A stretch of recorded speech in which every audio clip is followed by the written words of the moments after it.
¿qué tal? Bienvenidos al curso de Reciclo para personas físicas. En este curso vamos a abordar las principales características del reciclo o régimen simplificado de confianza. Hay que recordar que este régimen entra en 2022 en sustitución del RIF y vamos a ver un caso práctico de cómo podemos llevar a cabo la determinación de nuestros pagos provisionales de ISR y pagos definitivos del impuesto al valor agregado. En primer lugar, debemos empezar con qué es el reciclo. Hay que entender qué es el reciclo, y el reciclo es el régimen simplificado de confianza, la cual se entiende como una simplificación administrativa para que el pago del impuesto sobre la renta se realice de forma sencilla, rápida y eficaz. El objetivo de este nuevo esquema es la reducción de las tasas de este impuesto para que las personas que tengan menores ingresos paguen menos. La propuesta está orientada a contribuyentes personas físicas que perciben ingresos anuales menores a 3.5 millones de pesos facturados conforme a su actividad económica, pertenecientes a alguno de los 4 regímenes fiscales que conforman el régimen simplificado de confianza. ¿Cuáles van a ser estos? Bueno, podemos tener actividades empresariales y profesionales, el régimen de incorporación fiscal o RIF, el uso o goce de bienes, el arrendamiento, y actividades agrícolas, ganaderas, pesqueras o silvícolas, mejor conocido como el régimen de las AGAPES. Bueno, como lo comentamos, a partir del 2022, las personas que se encuentren en este nuevo esquema estarán obligados a pagar entre el 1 y el 2.5% de sus ingresos. Debido a estas pequeñas tasas de pago de ISR, los contribuyentes no podrán deducir ningún tipo de gasto. Esto quiere decir que solamente vamos a poder pagar sobre nuestros ingresos sin posibilidad de tener deducciones, ¿de acuerdo? Y bueno, es importante mencionar que en el nuevo régimen simplificado de confianza se utilizará como base los ingresos facturados y cobrados, lo que permitirá disminuir la labor contable del contribuyente sin que requiera el apoyo de terceras personas, aparentemente. El SAT, como anualmente lo realiza, hará los cálculos y ofrecerá la declaración anual precargada, que estará prácticamente lista solamente para ser cotejada y pagar. Bueno, ¿quiénes pueden tributar en este régimen? En primer lugar, tenemos el reciclo para personas físicas. Si eres una persona física cuyos ingresos anuales no rebasan los 3.5 millones de pesos y realizas las siguientes actividades, ¿cuáles son? Actividades empresariales y profesionales, talleres mecánicos, imprentas, restaurantes, cafeterías, cocinas económicas, cantinas, bares, tiendas de abarrotes, misceláneas, mini supers, escuelas, guarderías, ferreterías y refaccionarias, entre otras, así como abogados, contadores y médicos. ¿Quién más? El régimen de incorporación fiscal. Hay que recordar que todos los contribuyentes del régimen de incorporación fiscal tenían un periodo de hasta 10 años para permanecer en este régimen. Quien ya agotó su periodo de régimen de incorporación fiscal puede optar por transicionar hacia el reciclo, así como también quienes hayan estado en el RIF y no hayan presentado el aviso para permanecer en el RIF van a ser trasladados de forma inmediata al reciclo, ¿de acuerdo? Y bueno, como lo comentamos, el uso o goce temporal de bienes, lo cual es el arrendamiento de departamentos, casas y locales comerciales, pueden entrar dentro del reciclo, así como también las agapes, el régimen de agapes, actividades agrícolas, ganaderas, silvícolas y pesqueras. ¿En cuáles casos no voy a poder tributar dentro del reciclo? Bueno, principalmente cuando eres socio, accionista o integrante de personas morales, o cuando éstas sean partes relacionadas, exceptuando los siguientes casos. Cuando sean socios, accionistas o integrantes de personas morales que tributen en el régimen de las personas morales con fines no lucrativos de la ley del impuesto sobre la renta y que no perciban de estas el remanente distribuible, ¿de acuerdo?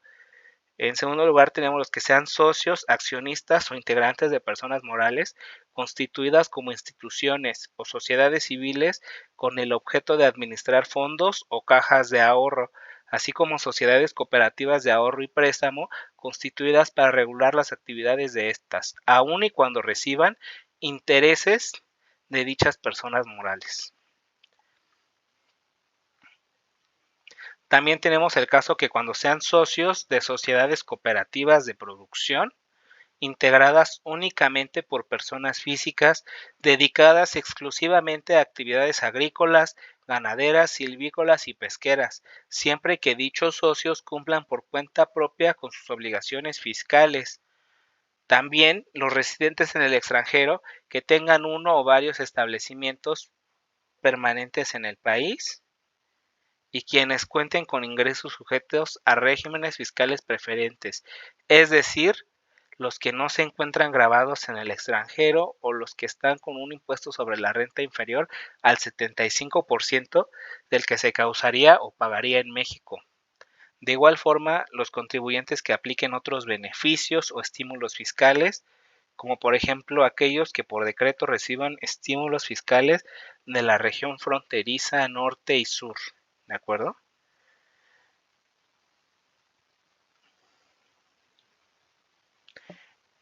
¿En qué otros casos no puedo tributar? Bueno, en los siguientes supuestos de asimilados a salarios, los cuales son honorarios a miembros de consejo, directivos de vigilancia, consultivos a administradores, comisarios y gerentes generales.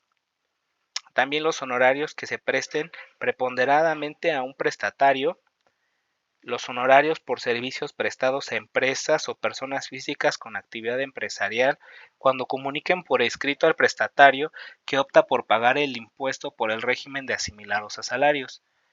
De igual forma, las personas físicas con actividades empresariales cuando comuniquen a su prestatario que optan por pagar el impuesto por el régimen de asimilados a salarios. Y bueno, esto es en grandes rasgos la información más importante del reciclo para personas físicas.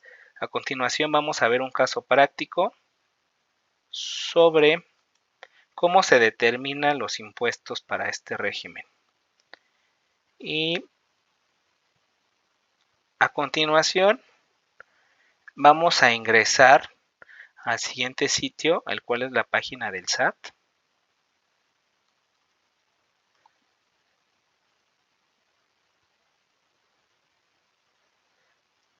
De acuerdo, ya que tengamos la página del SAT, tendremos que posicionarnos o fijarnos que estemos dentro del apartado de las personas físicas. Nos vamos a ir a declaraciones y vamos a buscar la opción de régimen simplificado de confianza para personas físicas. Pagos provisionales o definitivos.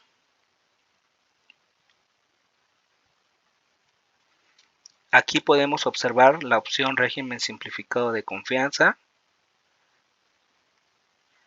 y nos iremos a la parte de presenta tu declaración de pagos mensuales y definitivos del régimen simplificado de confianza.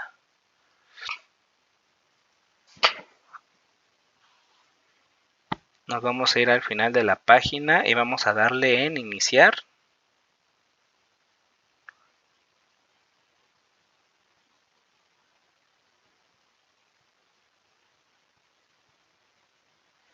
Después vamos a ingresar con nuestras contraseñas del SAT por fines de confidencialidad. Y aquí tengo las pantallas del curso, no puedo ingresar con las de algún cliente, pero es la misma mecánica. Como les comento, tenemos que acceder con nuestra contraseña y puede ser también con la e-firma en el caso de que no contemos con la contraseña. Después nos vamos a ir a presentación de la declaración. Ya que ingresemos nos va a aparecer esta pantalla y vamos a darle clic en provisionales. ¿De acuerdo?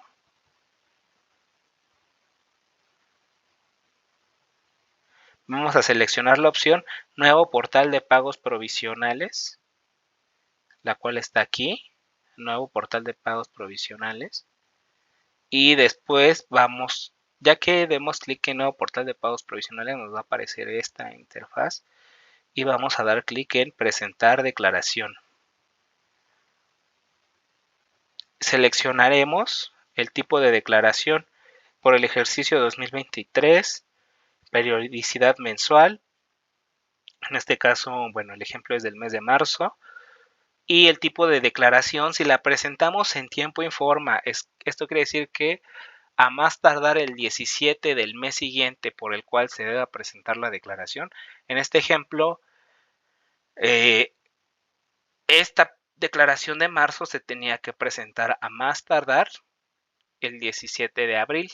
Si nos encontramos en ese supuesto, si la presentamos antes o el mismo 17, nuestra declaración va a ser normal, no va a ser extemporánea. Si nosotros, habiendo presentado esta declaración, tenemos que hacer una corrección, tenemos que corregir errores, tenemos que hacer cualquier otro ajuste, nuestra declaración va a ser complementaria, ¿de acuerdo? En este caso, bueno, la declaración del ejemplo va a ser normal, como les comentaba, y vamos a seleccionar las obligaciones que vamos a declarar. En este caso, este emprendedor solamente tiene que declarar impuestos sobre la renta del régimen simplificado y de la misma forma el IVA. Pero también, si fuera el caso, si tuviera empleados, tendría que declarar retenciones por sueldos y salarios o asimilados a salarios en su caso. Y bueno, de igual forma, si estuviera obligado a efectuar retenciones de IVA, lo tendría que hacer. Bueno, vamos a empezar con el ISR. Recordemos que tiene que declarar dos, ISR e IVA. Y bueno, cuando le das clic a ISR nos aparecen estas tres pestañas que justamente se llenan o se van desbloqueando en el orden de llenado. Primero la sección de ingresos, ya que hayamos llenado la sección de ingresos nos va a habilitar la pestaña de terminación. Cuando hayamos terminado de llenar o verificar el llenado de determinación nos va a habilitar la del pago. En este caso, en la primera pestaña de ingresos nos pregunta si estos ingresos fueron obtenidos a través de una copropiedad. Aparentemente no se necesita un contador, no se necesita un especialista, pero yo creo que aquí la autoridad comete un error porque la mayoría de personas físicas o a quien está orientado este régimen pues no tienen idea de lo que es una copropiedad. Y básicamente la copropiedad es una manera, es una forma jurídica, una figura jurídica legal para hacer negocios. Quiere decir que las personas físicas pueden unirse y tener un bien del cual ellos son propietarios, no sé, tal vez unos hermanos que tienen una herencia, un terreno, sobre ese terreno lo rentan o construyen una nave industrial. Entonces, supongamos que son 5 hermanos, cada hermano es dueño del 20%, eso es una copropiedad. Ellos llevan a cabo sus negocios, su arrendamiento en conjunto y pues obviamente que los 5 tendrán derecho a obtener un ingreso. Es por ello que pregunta si fueron a través de una copropiedad, si fuera el caso, ¿no? Básicamente eh, es a lo que se refiere. Igual si tienen alguna otra duda sobre qué es una copropiedad, pues háganmela saber, lo podemos responder, pero espero que haya quedado claro. Y bueno, en este caso este emprendedor, sus ingresos no son por copropiedad.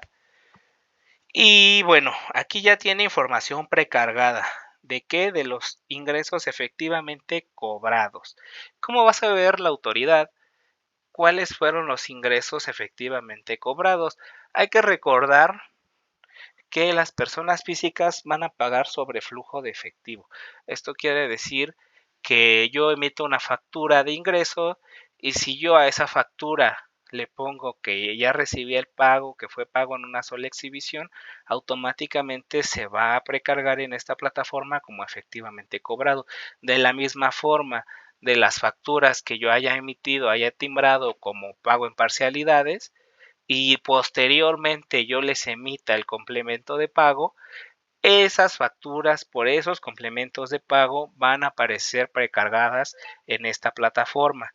Solamente así. Es por ello que nosotros debemos de tener un control como emprendedores de saber cuáles realmente cobré, sobre qué método efectivo, transferencia, y nosotros llevar nuestro mismo control para en su caso, poder modificar la información que está posteriormente. ¿Por qué? Porque si yo noto, de acuerdo a mis controles, si tengo el sustento, tengo un muy buen control de todo esto y sé que tal vez yo cobre de más, ¿no? Que tal vez se me olvidó por ahí timbrar algunos FDIs y yo cobré de más, pues pongo ingresos adicionales. De la misma forma, en el caso en que yo haya timbrado más FDIs de los que cobré, pues yo puedo disminuir los ingresos. En este campo de capturar se pueden disminuir siempre y cuando nosotros tengamos, pues si no viene una contabilidad formal, un control de todo lo que estamos recibiendo en flujo de efectivo para evitar controversias y pagar de la manera más adecuada. Así que sí es simplificado, pero también recae mucho la responsabilidad en el contribuyente en tener este tipo de controles para evitar problemas posteriormente. Otra forma de verificar cuál cuáles son los ingresos efectivamente cobrados contra los facturados es con los metadatos del SAT. En este sentido, nosotros podemos descargar un archivo muy similar a este con las facturas que nosotros emitimos y en teoría debería de cuadrar con el mismo monto. Entonces ese es un tip, pero como les comento, yo les aconsejo que es mejor que tengan su propio control, que sean muy estrictos, muy disciplinados en llevar estos registros para que no tengamos problemas después, para no pagar ni de más ni de menos, ¿de acuerdo? Posteriormente, los montos que tengamos en la opción de capturar, cada vez que nosotros tengamos un botoncito de capturar, tenemos que entrar a detallar, aunque nosotros no tengamos ingresos a disminuir ni ingresos adicionales, si nosotros no damos clic en capturar, abrimos ese mini ventana que nos va a arrojar y validamos o ponemos aunque sea un 0, no vamos a poder avanzar. Es por ello que es muy importante poner aquí capturar y aunque no tengamos esos conceptos tenemos que verificar la información. Un ejemplo aquí es en el sentido de si se tuvieron descuentos, devoluciones o bonificaciones. Si yo entregué algún descuento, alguna bonificación, yo puedo disminuirlo de nuestros ingresos y lo vamos a capturar en este espacio donde tenemos el signo de interrogación. Si no lo tenemos, pues de todas maneras tenemos que poner un número 0 para que nos deje avanzar y dar el botón cerrar. En el caso de los ingresos a disminuir, por ejemplo, si yo no tengo ingresos a disminuir, pues voy a seleccionar la opción sin ingresos a disminuir, le voy a dar cerrar para que me lo desbloquee. Y bueno, si es el caso de que yo tengo ingresos que facturé o acumulé en periodos anteriores y no debía hacerlo, o que tenga ahí alguno de estos conceptos, pues bien lo puedo hacer. Lo mismo para los ingresos adicionales. Si yo tengo ingresos no considerados en el prellenado, soy completamente honesto y sé que recibí más, pues lo tengo que poner de igual forma. Por eso se le llama de confianza, régimen simplificado de confianza, porque justamente la autoridad confía en que vas a llenarlo de la mejor manera. Y bueno, posteriormente, ya que hayamos llenado cada uno de estos conceptos que son principalmente 3, ya nos va a desbloquear la siguiente pestaña, la cual es la de la determinación. Nos va a aparecer una palomita. Este se llena prácticamente en automático. Como en nuestro ejemplo no metimos ingresos adicionales, ni disminuimos ingresos, ni tuvimos descuentos, estos son los mismos que teníamos arriba, los 73.565. Este igual ya lo prellena el SAT, la tasa que le tocó por estos ingresos fue el 1.5% y te da un impuesto a cargo mensual de 1,103 pesos, pero ojo, hay que recordar que las personas morales, si nosotros prestamos servicios a personas morales, nos tienen que retener bajo ciertos supuestos. Este contribuyente se dedica al autotransporte terrestre de mercancías, entonces, para este caso, la persona moral le retuvo un impuesto del mes por 904. Hay que recordar que el impuesto retenido por las personas morales pues es como una manera de fiscalización y nosotros lo podemos disminuir de nuestro impuesto a cargo, lo cual nos va a dar un impuesto a pagar de 199 pesos. ¿De acuerdo? Ahora, hay que recordar que este contribuyente también está obligado al pago del IVA.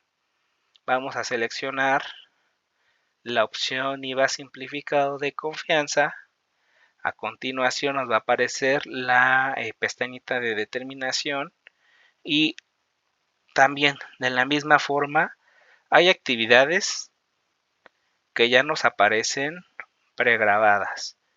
Por ejemplo, este contribuyente tiene actividades grabadas al 16% por 29.564 pesos, lo cual por el 16% tiene o causa un IVA de 11.770.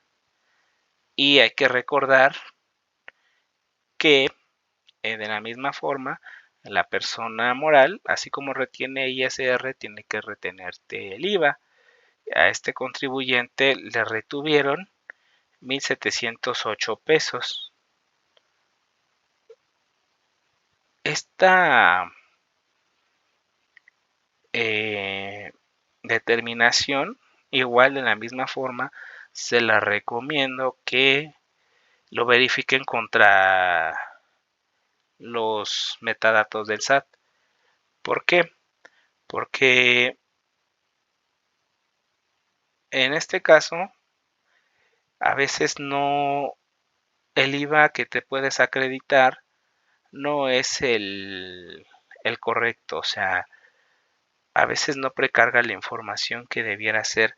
En este caso, ya tengo descargado aquí los metadatos y estas fueron todas las facturas recibidas por el contribuyente de los gastos que son deducibles, que nos aseguramos que son deducibles conforme al artículo 25 y 27 de renta. Entonces nuestro total de gastos o de facturas recibidas fue de 26.052. Entonces estos gastos causaron el 16%. Y bueno, aquí tenemos el desglose multiplicado entre 1.16 por 1.16. Nos da un IVA de 3.593 que nos podemos acreditar. Este contribuyente en IVA acreditable tenía 3.593 pesos que podía acreditar de sus gastos y tenía un IVA de 1,708. Entonces fueron aproximadamente poco más de 5,000 pesos contra 11,000 pesos que tenía que pagar, pero por ahí también aplicó un saldo a favor. Como lo comento, por temas de confidencialidad no puedo mostrar esa información completa, pero al final tuvo que pagar 64 pesos de IVA y aquí en el ISR simplificado, si recordamos, tenía a cargo 200 pesos, pero de igual forma el contribuyente aplicó saldos a favor de ejercicios anteriores, por lo cual el pago de impuesto pues fue básicamente 64 pesos, fue casi nada. Entonces podemos ver que es una excelente opción, principalmente para empresas o emprendedores que están empezando, que tal vez el pago de impuestos en otro régimen el pago de honorarios a un contador y todos los temas administrativos les pueda pesar un poco más. Entonces yo sí recomendaría que se inscriban al reciclo si se encuentran en alguno de los supuestos que mencionamos anteriores. Ya vieron que prácticamente el pago de impuesto es muy poco, claro, sin tener abusos, porque justamente por eso se llama de confianza, haciendo las cosas lo más transparente posibles para no tener problemas con la autoridad posteriormente. Pero como les comento en este caso, después de aplicar los saldos a favor y con bastantes consideraciones en la tasa, vemos que es muy poco, podemos tener un pago de impuestos muy mínimo en comparación de lo que pagaremos en otro régimen. Así que esto ha sido todo por el curso del día de hoy. Si tienen alguna duda o comentario, háganmelo saber y vamos a tratar de responder estas dudas posteriormente.